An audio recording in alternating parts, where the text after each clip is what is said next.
Hello student, welcome back to Sachdeva classes. मैं mister Dhoop Singh. Topic हम कर रहे हैं company accounts issue of debenture से रिलेटेड। बेटा कॉपी पेन निकाल लीजिएगा और आज हम ऐसा टॉपिक डिस्कस करेंगे, न्यूली है। प्रीवियस क्लास में हमने वेंडर से रिलेटेड डिस्कस किया। इस क्लास में हम एक टॉपिक ये डिस्कस करेंगे, issue of debenture as a collateral security.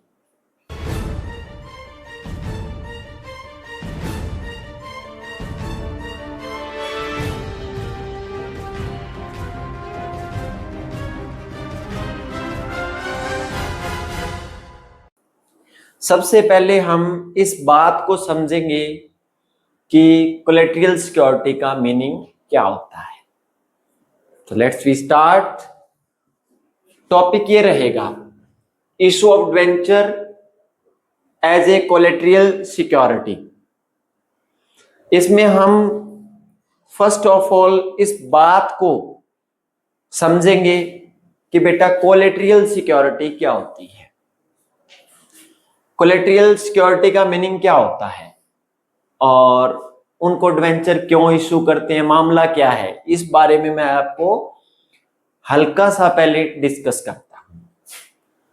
मान लो कंपनी को कई बार लोन चाहिए,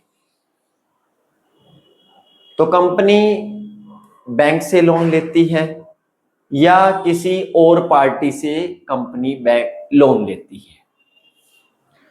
तो कंपनी को लोन के इक्विवेलेंट में कुछ तो प्राइमरी सिक्योरिटी रखनी पड़ती है, और जिसने लोन दिया है, चाहे वो बैंक हो चाहे वो अदर पार्टी हो, वो प्राइमरी सिक्योरिटी से संतुष्ट नहीं होते, कुछ साथ में और सिक्योरिटी मॉर्गेज करवाते हैं। तो और सिक्योरिटी में क्या देगी कंपनी? मान लो कंपनी जो ये डिवेंचर इशू कर रही है, ये एक तरीके का कोलेटरल सिक्योरिटी के रूप में डिवेंचर इशू कर रही है। अब कोलेटरल सिक्योरिटी क्या होती है? एक तरह की सेकेंडरी सिक्योरिटी है। तो प्राइमरी से अगर लोन वगैरह फ्यूचर में क्लियर नहीं हुआ, तो जो लेंडर है जिसने लोन दे रखा है फर्म को, वो इन डिवेंचर को भी यूज कर सकता है। ठीक है, तो इसमें हम इस बात को डिस्कस करेंगे कि कोलेटरल सिक्योरिटी का मीनिंग क्या है। Collateral security means secondary security. कौन सी सिक्योरिटी है बेटा? ये सेकेंडरी सिक्योरिटी है, in addition to the principal security. Principal security तो रखी है, उसके साथ कुछ और भी कंपनी ने इशू किया या जो भी है वो सेकेंडरी है। इसी को बोलते हैं कोलेटरल सिक्योरिटी। और ये जो कोलेटरल सिक्योरिटी में जो डिवेंचर इशू होते हैं, कंपनी ये बाउंड नहीं है, कंपनी इनके लिए बाउंड नहीं है कि इंटरेस्ट पे करे, क्योंकि ये सेकेंडरी है। और मान लो 1% के लिए कंपनी लोन वगैरह पे नहीं कर पाती टाइम पर, तो जो लेंडर है जिसने लोन दे रखा है फर्म को, वो अपनी प्रिंसिपल अमाउंट के लिए इन डिवेंचर को क्लेम कर सकता है, एक्वायर कर सकता है। क्लियर? और अपना लोन का सेटलमेंट कर सकता है। तो सेकेंडरी सिक्योरिटी का यूज तब करेगा जब प्राइमरी सिक्योरिटी से या प्रिंसिपल सिक्योरिटी से उसके लोन की जो पेमेंट थी वो कंप्लीट नहीं हुई, तो वो सेकेंडरी पर जाएगा। ठीक है? और मान लो कंपनी ने लोन लिया, बैंक से लिया या कहीं और से लिया, जो भी प्रिंसिपल सिक्योरिटी मॉर्गेज की, कंपनी ने वो सारा लोन क्लियर कर दिया, तो जो लेंडर है वो प्राइमरी सिक्योरिटी भी छोड़ देगा और सेकेंडरी सिक्योरिटी में उसके नाम के जो भी डिवेंचर वगैरह इशू हुए हैं बुक्स ऑफ अकाउंट्स कंपनी में, कंपनी के बुक्स ऑफ अकाउंट्स में जो भी उसके नाम के डिवेंचर, उसको ऐसा बोला गया कि ये आपको हम सेकेंडरी तौर पर ये भी आपके नाम के इशू कर रहे हैं, वो भी वो छोड़ देगा। अब इस बात को अकाउंट्स में कैसे डिस्कस करेंगे, इसके दो मेथड हम पढ़ेंगे बेटा। एक तो फर्स्ट मेथड है, इसका यही नाम है, मतलब फर्स्ट मेथड। फर्स्ट मेथड क्या है? फर्स्ट मेथड में कंपनी जो लोन लेती है उनको डिवेंचर जो है वो रियल सेंस में इशू नहीं करती। क्लियर? इस केस में हम इस बात को डिस्कस करेंगे फर्स्ट मेथड में कि जो कंपनी ने लोन लिया है लेंडर से, मतलब बैंक से या अदर पार्टी से, उसको जो डिवेंचर हैं वो एक्चुअली तौर पर इशू नहीं किए, रियल सेंस में उसके नाम पर कोई इशू नहीं है।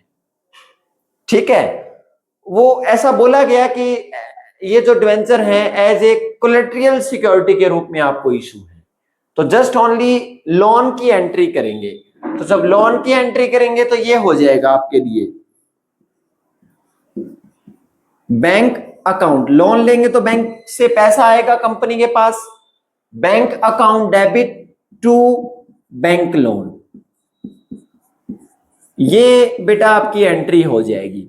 मतलब 5 करोड़ का, 2 करोड़ का जो भी लोन लिया वो लोन का पैसा आपके पास आ जाएगा कंपनी के पास, और कंपनी एक्चुअली में उनको कोई डिवेंचर नहीं देती, सेकेंडरी तौर पर डिवेंचर रखती है कंपनी के लिए एज ए कोलेटरल सिक्योरिटी। ये फर्स्ट मेथड है आपका। ठीक है, और सेकंड मेथड ये रहेगा बेटा आपका। सेकंड मेथड में ये हम इस बात को डिस्कस करेंगे कि डिवेंचर एक्चुअली तौर पर कंपनी ने इशू किए या क्या रहा। सेकंड जो मेथड है उसमें जो लेंडर है वो बोलता है कि प्राइमरी सिक्योरिटी में मेरे को डिवेंचर नहीं चाहिए। सेकंड मेथड में क्या था कि जो डिवेंचर हैं वो एक्चुअली कंपनी ने लेंडर को इशू किए हैं। क्लियर? तो फर्स्ट केस में तो फर्स्ट एंट्री तो सेम ही हो जाएगी, bank account debit to bank loan.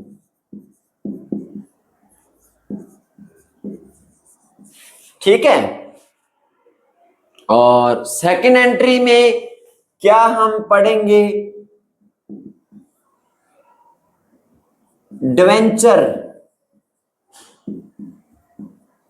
Debenture suspense account debit to debenture account.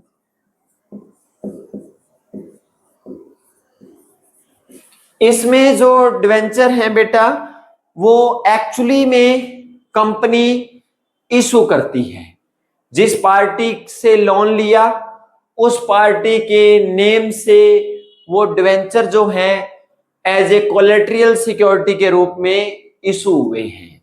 कल को कंपनी लोन की प्रिंसिपल अमाउंट पे नहीं कर सकती फ्यूचर में, तो जिसके नाम के वो डिवेंचर इशू हुए हैं वो इन डिवेंचर को बेचकर अपना पैसा वसूल करेगा। तो सेकेंडरी केस में एक्चुअली जो डिवेंचर हैं, जैसे नॉर्मली डिवेंचर को इशू करते हैं same as it is, bank से लोन लिया तो बैंक के नाम के इशू हो जाएंगे, अदर पार्टी से लोन लिया तो अदर पार्टी के नाम के इशू हो जाएंगे। ये हम इस बात को पढ़ रहे हैं फर्स्ट मेथड और सेकंड मेथड भी, कंपनी अपने अकाउंट्स में डिवेंचर इशू के ट्रीटमेंट को कैसे शो करेगी। फर्स्ट केस में हल्का सा नीचे लिख देंगे debenture are issued against that loan, और सेकंड केस में debenture are issued for as collateral security, और एक्चुअल सेंस में कंपनी जो है डिवेंचर इशू करती है। तो बेटा ये जो था बेसिक है, और इसी में हम एक न्यूमेरिकल को डिस्कस करेंगे। न्यूमेरिकल के साथ आपका रहेगा कि हम अकाउंट्स में कोलेटरल सिक्योरिटी के ट्रीटमेंट को कैसे डिस्कस करेंगे। और सीबीएसई बोर्ड में ये बहुत अच्छे तरीके से न्यूमेरिकल इसमें पूछा जाता है, और इससे रिलेटेड हम आगे इसमें न्यूमेरिकल डिस्कस करेंगे। हाँ ठीक।